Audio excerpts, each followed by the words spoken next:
This video is brought to you by Nebula. Myanmar's history since independence in 1948 has been one of military rule and conflict.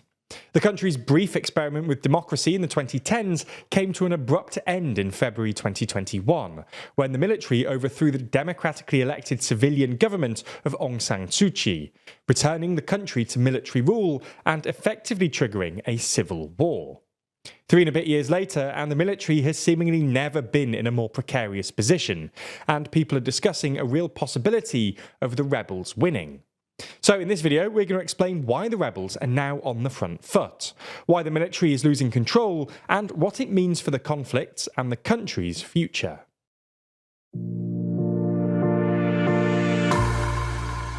Before we start, if you haven't already, please consider subscribing and ringing the bell to stay in the loop and be notified when we release new videos. To start with some quick context, the February 2021 coup spawned a widespread campaign of peaceful civil resistance, which was met with a violent military crackdown. In the following weeks and months, a parallel government in exile, called the National Unity Government, or NUG, was established by ousted lawmakers, activists and representatives from a number of minority groups. The NUG went on to form an armed wing, which saw the formation of the People's Defence Force, or PDFs, across the country, with the goal of resisting the military and protecting their own supporters from military repression, which had escalated since the coup. With the situation spiralling into a full-on armed conflict, in September 2021, the NUG declared a People's Defensive War against the ruling military, calling on all the citizens within the whole of Myanmar to revolt against the rule of the military terrorists in every corner of the country. But the near 3-year war against the military government is not just being waged by the People's Defence Forces, which are largely made up of the majority Bamar ethnic group and are the primary resistance group in Myanmar's population centre, known as the Dry Zone. Equally, if not more significant to the resistance, are the numerous armed ethnic minority organisations based in Myanmar's peripheral states, many of whom have been battling the central government for greater autonomy since Burmese independence, and as such are more experienced and better equipped than the new rebels. An alliance of 3 of these ethnic groups, dubbed the Three Brotherhood Alliance, came off the sidelines in late October last year by launching Operation 1027, a fresh offensive against the military in northern Shan State, which borders China. The operation quickly overran and captured hundreds of military outposts, plus several towns, villages, key border crossings and trade routes from the military. Not only was this rather humiliating for the military, the success of the operation inspired other ethnic armed organisations to mount synchronised and similar offensives across the country, pushing the military back particularly in Myanmar's border regions.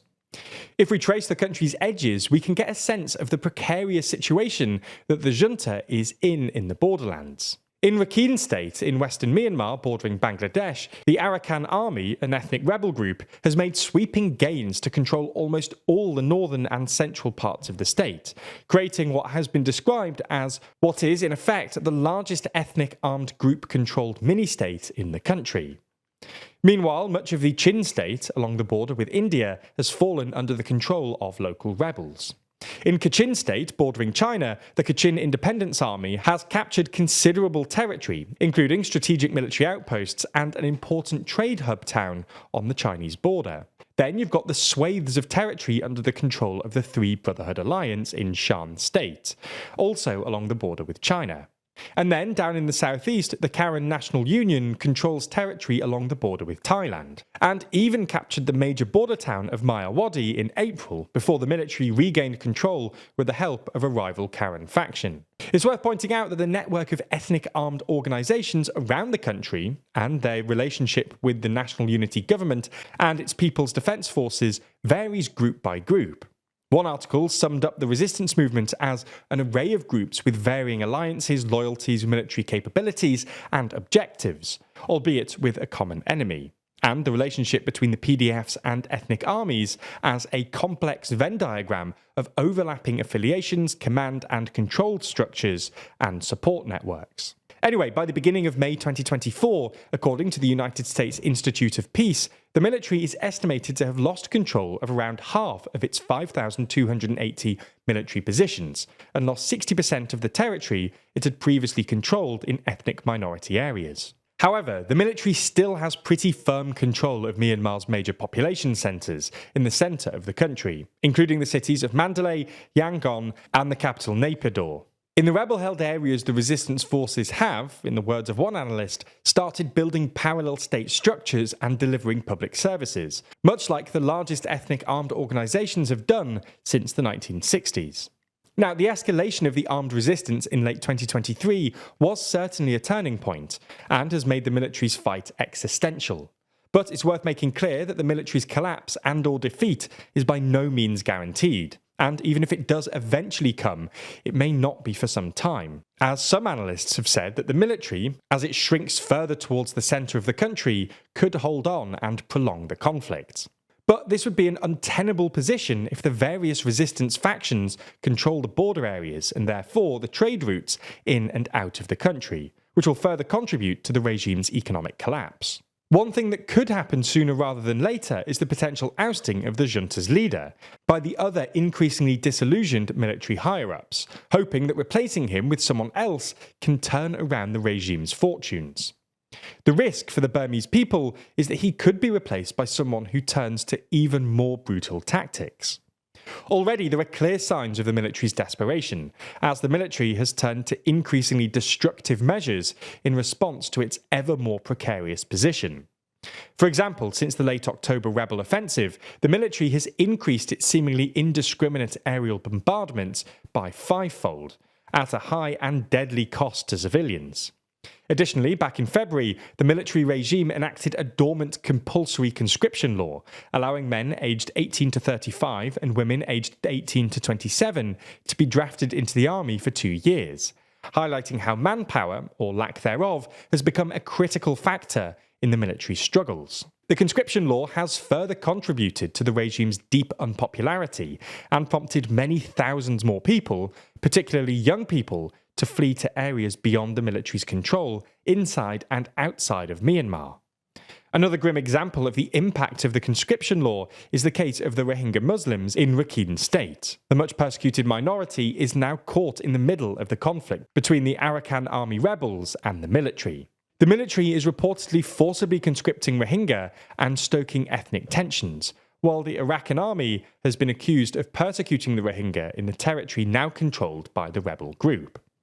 This interethnic tension serves as an example of the challenges that opposition NUG will face if the military regime does fall.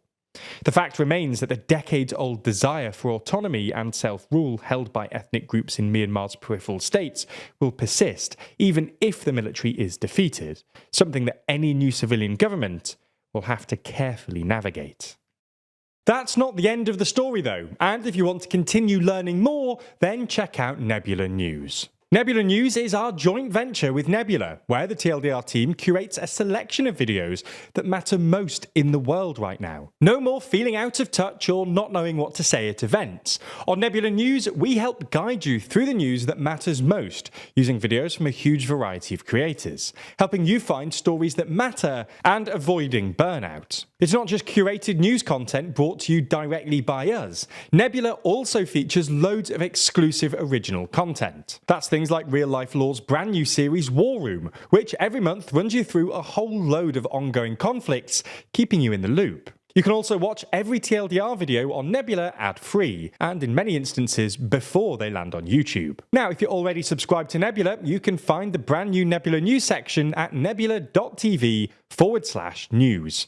And be sure to bookmark or save that link so you can use it as your TLDR-ified news homepage. If you're not a member already, then click the link in the description to sign up now. If you do, you'll get 40% off an annual plan by using our link. That's less than £2 a month. Plus, Nebula will know that you came from us, which really helps us out.